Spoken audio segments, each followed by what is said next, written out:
asked which two scales are equivalent to 2 meters to 10 kilometers. We can pick two answers, so pause this video and give it a try. All right, so as we can see, everything has all these different units, so my simple mind just tries to say, let's put it all into one standardized representation. And the way I could do it is essentially make it not dependent on the units. So in this first one, if I were to convert everything to one unit, and I think it would be easier to convert to meters, this can be rewritten as 2 meters for every, or 10 kilometers in meters is the same thing as 10,000 meters. So this ratio, or this scale, is the same thing as 2 to 10,000. I can write that because these are the same units now. Now I could also write that as 1 to 5,000.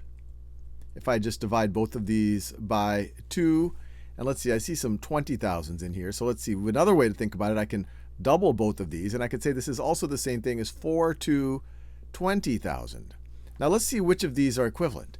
And we have to be very careful. If you just look at these numbers here, you might say, okay, B looks a lot like that top one, but we have to make sure that the units make sense.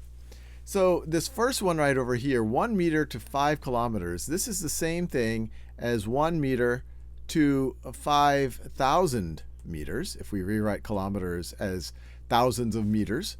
And so if this is 1 to 5,000, which is this one right here, so this one is equivalent. 4 meters to 20,000 meters. Yeah, that actually, these are the same units. So this is the same as 4 to 20,000. So this one looks good as well. So this last one should not be the answer, but let's just check.